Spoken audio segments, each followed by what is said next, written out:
Hey everybody, Dr. A here, and in this video we're going to be providing some background information and a little bit of a theoretical setup for the force method for statically indeterminate systems, okay? And in particular, what we're going to do is consider a two-dimensional linear elastic first-degree indeterminate body. Okay, now when I say first degree indeterminate body and I talk about statically indeterminate systems, what I'm specifically talking about is really anything. So I'm not being specific, I'm being general. Okay, when we say indeterminate body or indeterminate systems here, this could be a truss, it could be a beam, it could be a frame, it could be a machine part, it could be any system that is going to be first degree statically indeterminate and linear elastic and two-dimensional, okay? So let's take a look at this real system we have here, all right? So the first thing I want to point out is what I have outlined in black here is what looks like a blob, okay? That's our system. And remember, that system, what is it? Well, it could represent a beam, it could represent a frame, it could represent a truss, it could represent a machine, it could be anything, okay? Now, it's being supported externally by three different supports. We have a pin at A, we have a roller at B, and we have a roller at C, okay? Now, if this whole system represents one part, N equals 1, and it then we can clearly count out, we have four external reactions, right? We have a AY, we have an AX, we have an NB, and we have an NC. Then we can see that since we have one part and four external reactions, the degree of indeterminacy is 1, okay? Now let's say that this real system here has some real loads on it, okay? We're gonna call these P1, P2, and P3. So P1, P2, P3 are all real loads on the real system, okay? So that's what we're looking at right now to consider this basis of derivation, all right? Now, since the degree of indeterminacy is 1, we need an additional equation to solve for the additional unknown reaction.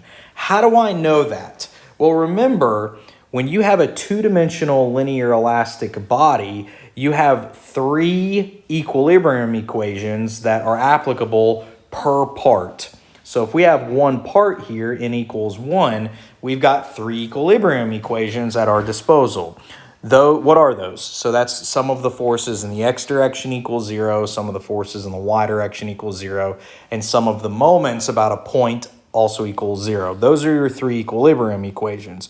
But you've got four unknowns, and you have a first degree indeterminate system, which means that's why you need an extra equilibrium equation, or not equilibrium equation, extra equation, okay? Now, what is that extra equation going to be called? Well, we call that a compatibility equation, okay? And we're going to talk more about what that means later in this video, but that's what that additional equation is going to be called. So ultimately, what we need for this first degree indeterminate body is the three equilibrium equations that we already have, plus a fourth equation called a compatibility equation, okay? So how do we get that? How do we come to that conclusion? Well, what we end up doing to help us set up a compatibility equation is the following. We are going to choose one of the external reactions to be what's called the redundant reaction, okay? We're going to choose one of these four external reactions to be what's called the redundant reaction, all right? Now, what does that mean? Why are we calling it this word redundant? Well, in English vocabulary, the word redundant means something in addition to a basic requirement, okay? So let's think about it. When you have a statically determinate two-dimensional linear elastic system, statically determinate, you need three external support reactions for that system to be stable and determinate, okay? So again, for stability and determinacy, you need 3 support reactions somehow, all right? Now, when you have a 4th support reaction like we have here, that 4th support reaction is redundant. It is a redundancy in the system, okay? So again, this is called redundant because it is in addition to the required 3 support reactions for stability and static determinacy, okay? And so because we have that redundant reaction, that's why we say we have a statically indeterminate system to the 1st degree. All right, so we're going to choose one of these external reactions to be the redundant reaction. Now, here's my question. Does it matter which one of these 4 reactions we choose as the redundant? So maybe pause the video and think about it because I'm about to tell you the answer. The answer is yes. It does matter which one of these reactions we choose as the redundant, okay? Now, here's why it matters, okay? We're going to say choose the redundant reaction such that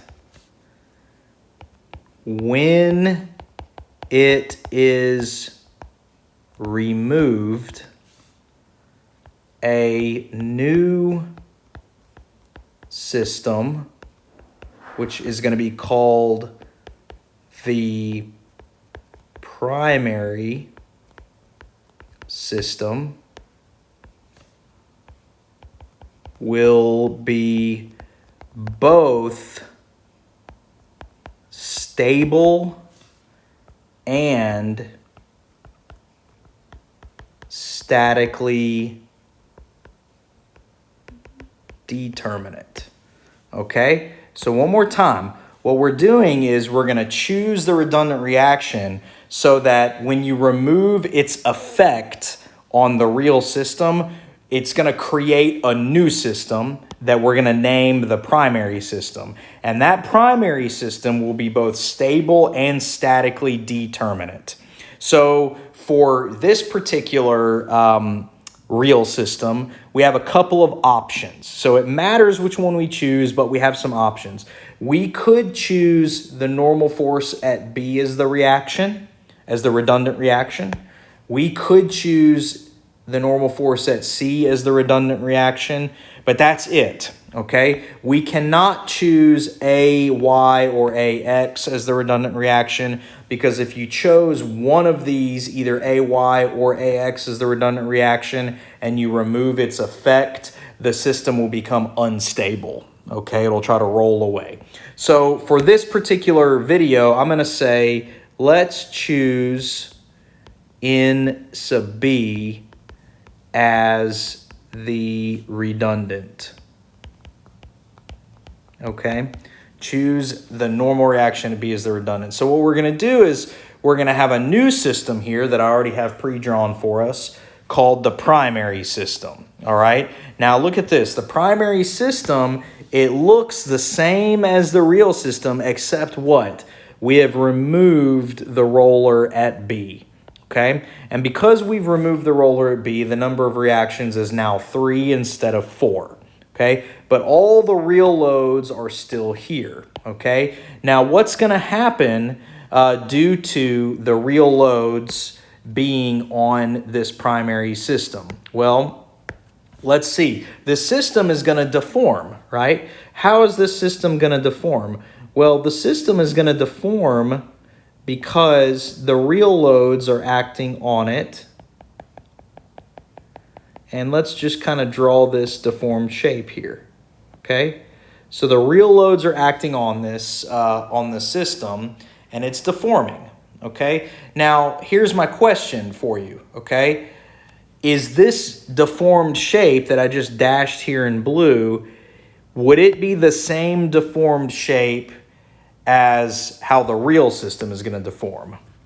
Well, the answer is no, okay? The real system is not going to deform in the same way because point B is restraining the system at that particular spot, right? There's a restraint at point B. So the deformed shape of the real system is going to be different than the deformed shape of the primary system. In particular, you are going to have point B deform here, okay? Now, in particular, point B is going to move to a new point. I'm going to call it B prime, and it is going to have a magnitude of delta B, okay? So one more time, point B did not deform in the real system because the roller at B would prevent that. But in the primary system, since we've removed the roller, point B is going to deform by an amount equal to delta B. All right, so I'm going to make a note here. I'm going to say point B deforms by delta B due to the real applied loads. Okay? Now, here's the thing. This is not the real system. This is what we call the primary system. Okay? In reality, point B does not deform. Okay? So what we have to do next is create yet again another system that is not the real system, but it will be geometrically similar to the real system. All right? So I'm going to put a note here. I'm going to say to incorporate the effect of in B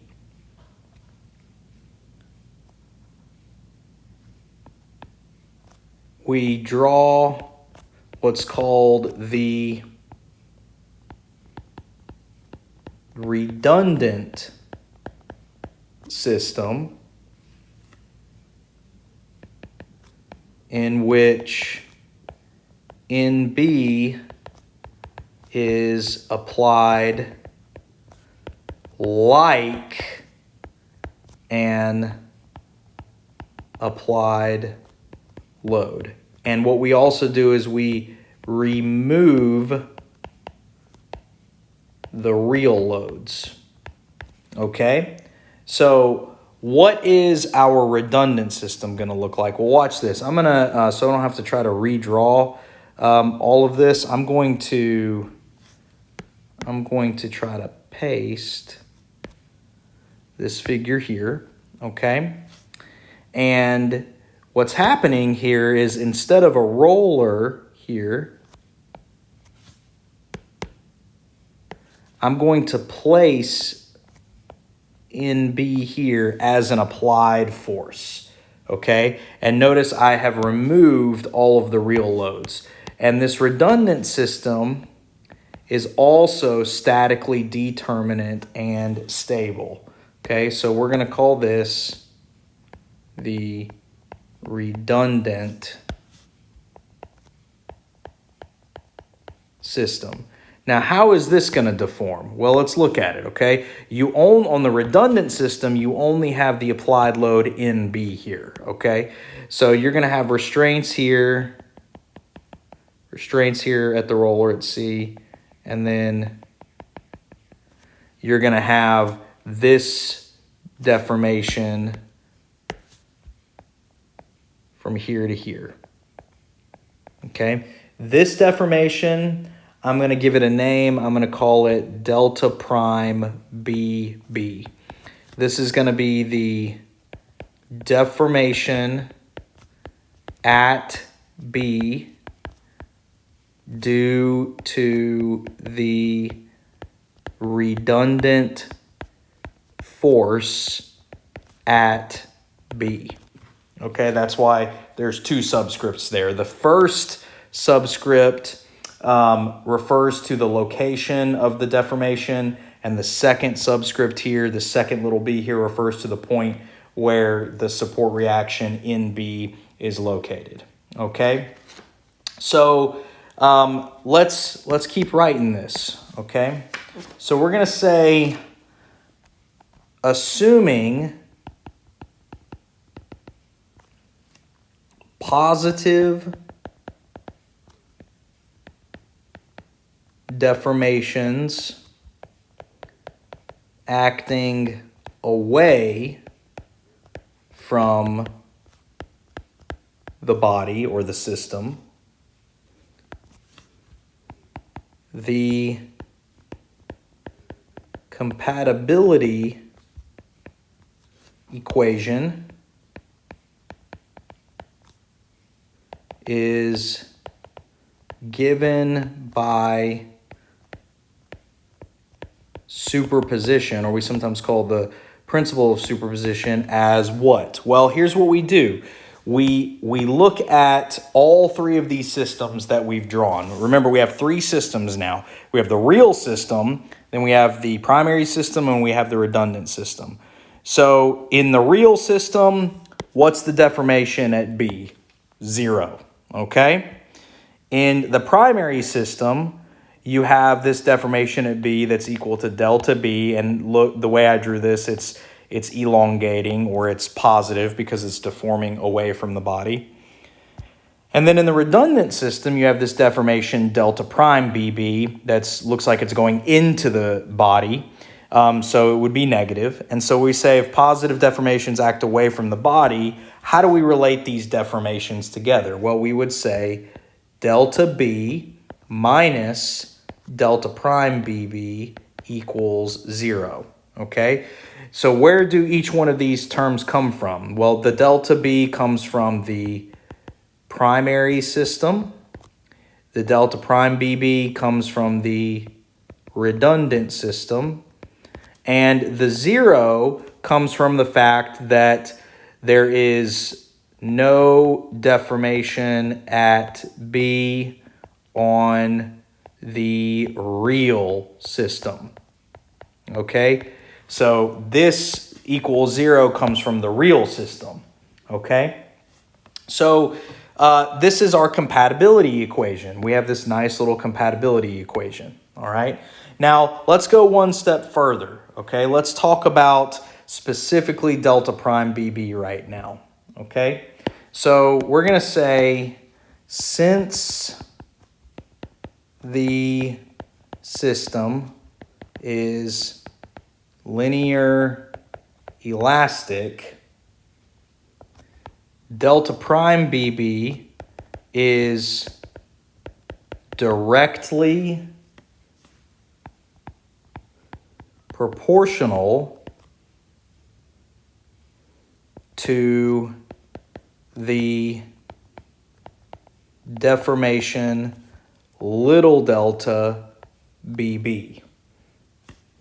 And this deformation, little delta BB, is caused by a dimensionless unit load acting in the direction of NB. Okay, so this term, little delta BB, is called a linear flexibility coefficient. Okay, and it has units of deformation over force. Okay, so what this means is you can say delta prime BB is equal to NB times little delta BB. Now, what does that mean? How am I able to so boldly say this delta prime BB equals NB times little delta BB? Well, I said since it's linear elastic, the deformation in the redundant system, that's capital delta prime BB, is directly proportional to the deformation little delta BB caused by dimensionless unit load. So what is it directly proportional by? So we're saying that capital delta BB is directly proportional to little delta BB. It's proportional by NB. So NB is like a constant of proportionality, okay? Or you could also think of it as a scale factor. So how can I visualize this? Well, we can visualize this with, yet again, another system, okay? So I'm going to visualize this with another system here. Pasted my little system here again. And I'm going to have a determinate system that's stable. And I'm going to have a 1 right here. That's my dimensionless unit load at point B, okay? So how is this thing going to deform? Well, guess what? The shape of this deformation on what we're calling the unit load system, okay, is going to be the same shape that we saw with the redundant system, okay, because their deformations are directly proportional. So you see this shape right here, this kind of blue dash curve shape, is going to be the same shape of deformation as what we see on the unit load system here, all right? So I can kind of show this as, you know, something like that. Okay, same shape, supposed to be the same shape. And then this deformation right here, guess what that is? That's that little delta BB. Okay, so now we can rewrite the compatibility equation as this. Before we had delta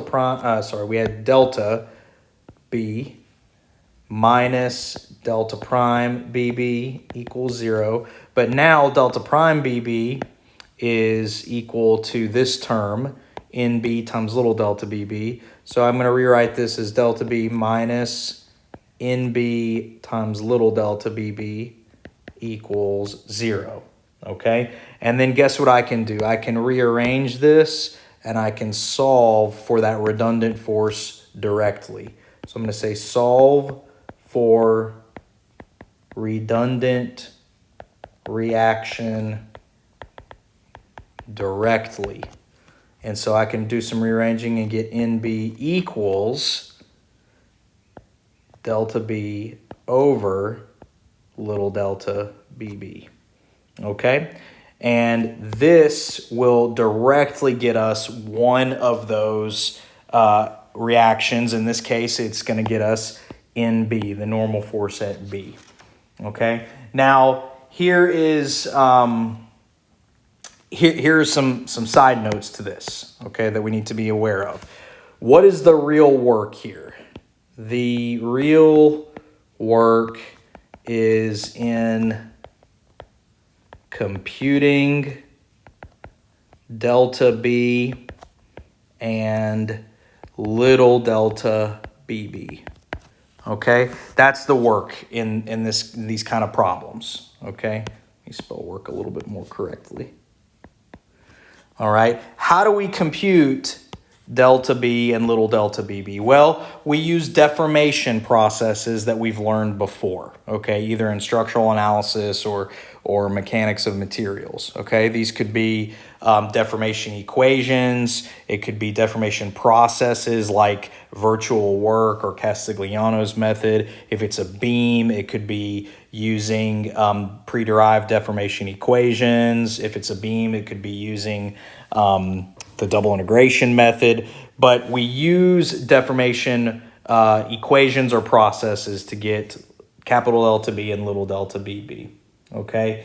The next thing that you want to be, cognizant of is the direction of the redundant force. Okay. So I'm going to say if NB is computed as a negative value, that's okay.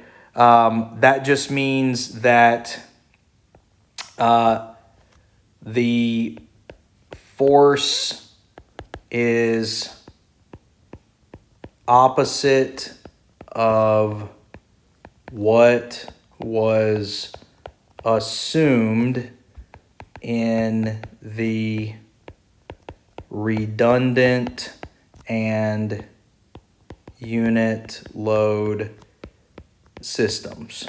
Okay, so if a negative pops out, all that means is, hey, that's okay. That just means that your redundant force, the direction you assumed it in the redundant system and also in the unit load system, it's pointing the opposite of whatever you assumed. Okay, so that's pretty much it in general. Now, in my next video, I'm going to give a shorter version of how this is going to apply to trusses, okay? So be on the lookout for that. If you found this background information and kind of derivation of the force method for a first degree statically indeterminate system, please hit like and subscribe. Thanks for watching.